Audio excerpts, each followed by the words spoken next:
Okay, so we're diving deep today into healthy masculinity. Ooh, that's a good one. Yeah, it's one of those things everyone's talking about, but Right. what's it really mean? What's it look like in your life? You might be about to have a conversation about this with someone, or Yeah, maybe you're trying to understand someone better, or maybe you're just curious. totally.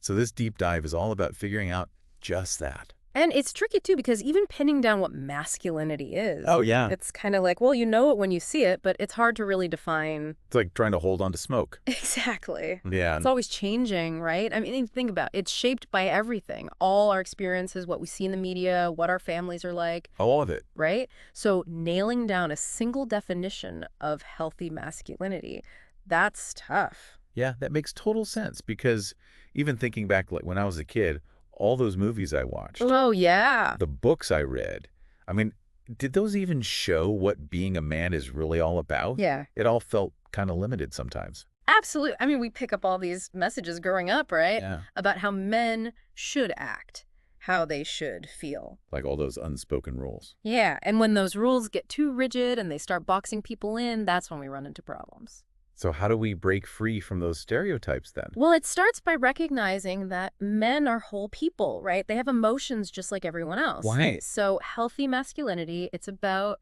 nurturing those emotions, developing your emotional intelligence, and respecting yourself, respecting others, That makes sense. and get this, even embracing vulnerability. Vulnerability. Wait, I thought being a man was all about being strong and silent, you know?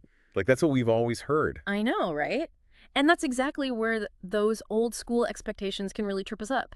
Yeah. Because research actually shows that men who embrace vulnerability, who are willing to say, hey, I'm struggling, or I need help, they're actually happier. Really? And they have better relationships. It's not a weakness, it's a strength. So it's like flipping the script on everything we thought we knew. Kinda. Yeah.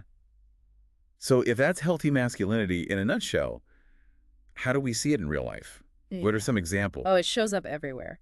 So picture this, a guy at work advocating for parental leave, Okay.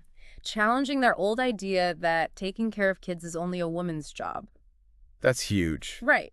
Or think about a male athlete talking openly about their mental health, Yeah. breaking down that stereotype that men always have to be tough and never show any weakness. Those are great examples. Yeah. And it's not always these big public moments either, right? Oh, not at all. It's the everyday stuff too. Absolutely. Like think about a dad who's comfortable showing affection to his kids, Right. teaching them that being caring and tender, those are good things, not weak things. Totally. Or a guy who can be vulnerable with his partner, Yeah, share his feelings instead of bottling them up. exactly. Because healthy masculinity is about connection. It's about being real. This is really making me think about how much society influences all of this. Because on one hand, it feels like we're making progress. Yeah. But on the other hand, there's still so much pressure on men to fit these outdated ideals. You're so right. I mean, those expectations, they can be really limiting.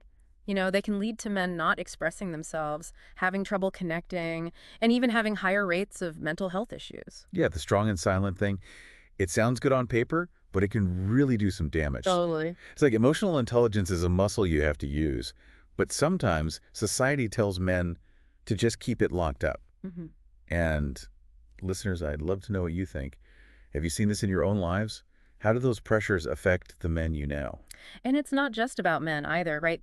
This impacts everyone. Yeah. Breaking down these harmful norms, it creates space for more open communication, Yeah. better relationships between men and women, and a society where everyone feels like they can be themselves. That's the dream. Right. Yeah. So where do we start? How do we make this happen? Yeah. What can people actually do to promote healthier masculinity? Well, it starts with having those uncomfortable conversations about gender roles, about expectations.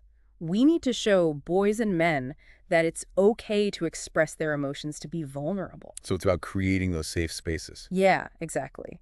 And we need positive role models, people who are showing what healthy masculinity looks like in action. And that goes for everyone, right? Yeah, Parents, teachers, the media, we all have a role to play. absolutely. I mean, think about it. Even small changes like using gender-neutral language can make a difference. Oh, that's a good one. Like Yeah. instead of saying that's a great job for a man, saying that's a great job for anyone who's passionate about it. Yes. It's about expanding possibilities, breaking down those boxes. This has been such an insightful deep dive. I've enjoyed it. Really eye-opening. Yeah. So just to recap, healthy masculinity, it's not about fitting some mold. Nope. It's about emotional intelligence, respect vulnerability, and living a life that's authentic and responsible. Well said. And it's something we can all work towards. Absolutely. And as we wrap up, I want to leave you with a question to think about. Knowing everything we've talked about, how can you contribute to a more positive and inclusive understanding of masculinity? How would that change your life and the world around you? That's a powerful question to ponder for sure. And as always, thank you for sharing your wisdom with us. My pleasure. And to all of you listening, thank you for joining us for this deep dive into healthy masculinity. See you next time. Bye, everyone.